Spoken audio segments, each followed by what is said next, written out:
Hello pong muli sa inyong lahat. Ngayon po ay pupunta kami sa Ice Chrysler at ipapasya lamang po namin ang mga bata. Kasama ko po dito si Paring Gary at ang sabi niya ay sasakyan na lamang daw po niya ang aming dadalhin.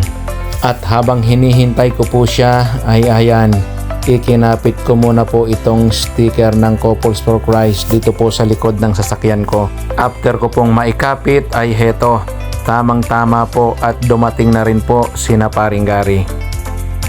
Kasama niya po si Maring Miles, na andyan din po si Fe at ang dalawang chikiting. Heto, at kami nga po ay on the way na at si Paring Gary po ang nagdadrive. At nando naman po yung mga girls at chikiting sa likuran. At dito po sa daan ay inyong makikita kung gaano kaganda ang ulap. Napakaganda rin po ng weather sa ngayon. Hindi mainit, hindi malamig, kundi tama lang po.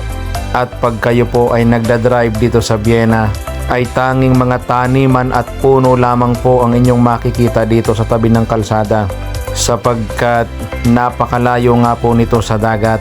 At habang kami po ay nasa kalagitnaan ng aming pagdadrive ay nagulat kami dahil ito ang aming nakita. Akala ko'y sumalubong na sa amin hindi pala, yun pala'y nakakarga doon sa truck. Heto po, at exit na po kami ng Krumbach. At after po ng 1 oras na biyahe ay heto, narating na po namin. Hahanap muna po kami ng mapaparkingan. Ayun, at isa-isa na po kami na naglabasan. At dahil excited na rin po ang mga bata, kaya naman po kami ay naglakad kaagad papunta na doon sa may entrance. At dito muna po sila nagpunta sa may tubig para tingnan kung ano bang meron dito. At ang sumunod po ay dito naman sa may pinapashoot na bola para lang pong basketball. Pagkatapos po dyan ay heto, susubukan daw po nilang sumakay doon sa roller coaster. Pero po ito'y maliit lamang po kaya hindi masyadong nakakatakot. Nagkahiwalay po sila sa grupo, kaya't ang una pong sumakay ay si Francis, si Tin at si Royben.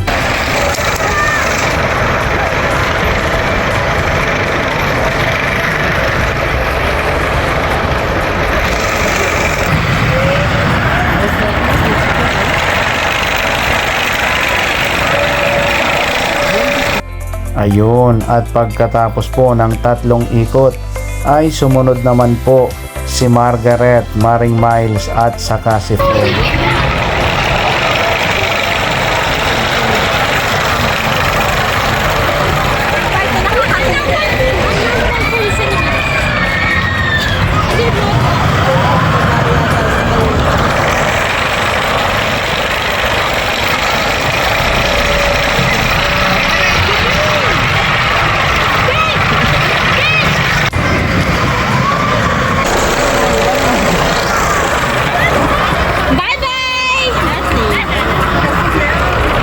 At natapos na nga rin po sila. At heto naman po ang sumunod naming pinuntahan. Dito po ay talagang matutuwa rin kayo. Kailangan nyo lang pong maipashoot ang bola doon sa mga butas para po mauna yung inyong baka papunta sa taas.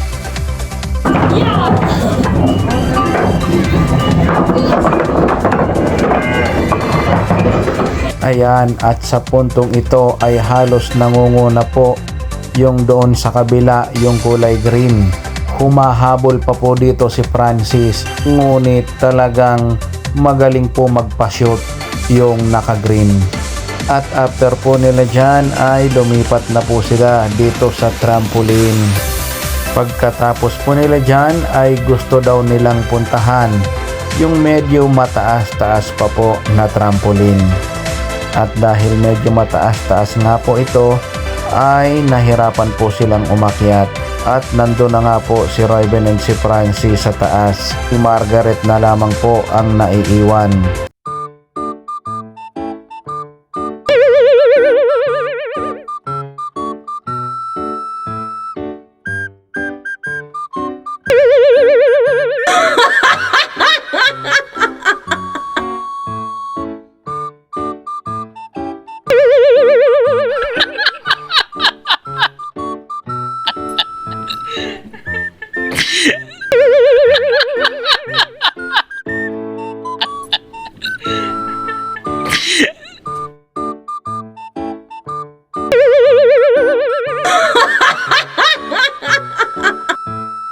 Ayan po at naisip na rin ni Royben and Francis na tulungan.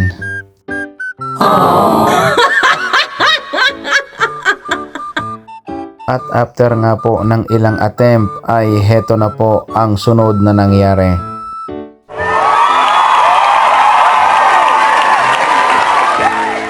Ayun, salamat naman at nakaakyat na rin sa taas. Ayan nga po at nagpatuloy na po sila sa kanilang pagtatalunan. At talaga namang tuwang-tuwa na rin po si Margaret dahil naandun na rin po siya sa taas. Maya-mayang kaunti po ay nag-decide na rin si Margaret bumaba at niyaya ko po siya dito sa may swing. At maya-mayang kaunti po ay inabot na po ng gutom lahat kaya nagkayayaan na pong kumain na daw po muna. Pero napadaan pa po sila dito sa may kulungan po ng rabbit. After po niyan ay nagpatuloy na po kaming maglakad papunta po sa restaurant. At agad naman po kaming nakakuha ng upuan at diretsong order na rin po. After po ng ilang minuto ay heto at dineliver na po nila ang aming mga drink. At maya-mayang kaunti lamang ay isinunod na rin po nila ang mga pagkain na aming in-order. At cheeseburger muna po ulit ang aking kakainin. Heto po at nagkakainan na kami. At schnitzel po ang in-order ng mga bata. At hindi ko po alam kung ano ang lasa ng kanilang in-order dahil napapa-Japanese po si Royben. Konnichiwa, hajimemashite. Watashi wa Royben desu. Dozo yoroshiku. Oh, galing! Sa totoo lamang po ay hindi ko po alam kung paano niya po yun natutunan. Ayun, at kung nakita niyo po yung aking plato ay talagang said na said. At kami po ay patapos ng kumain diyan. After po namin kumain ay naglakad-lakad po munang muli kami para naman po medyo mahulawan ng kaunti. After nga po naming makapaglakad-lakad ay heto, nakakita po ng pwesto si Paring Gary. Nagpahinga muna po ng kaunti at dahil bagong kain din. At habang nagpapahinga si Paring Gary ay heto, nag-go-kart naman po ang mga bata. At nag-ice cream na rin po ang matatanda. After po nila mag-go-kart ay heto, sa tubig naman po sila pumunta para po dito naman po maglaro. Ayan po, ang tawag po sa amin niyan sa Batangas ay balsa. Hindi ko po alam kung anong tawag po niyan sa inyo. After po ng ilang oras na paglalaro ay heto, nag-decide na po kaming umuwi. Pero bago po kami dumiretso ng uwi ay bumili muna po kami ng ice cream. Ayan po, at ang amin pong binili ay 1 liter. Yan pong mga nasa box na yan na dala-dala nila, yan po yung mga ice cream na aming binili. At after nga po naming bumili ng ice cream ay heto na, tuluyan na po kaming umalis at umuwi na. Muli, maraming salamat po sa inyong lahat. And God bless po. Sana'y lagi tayong pagpalain ng mahal na Panginoon.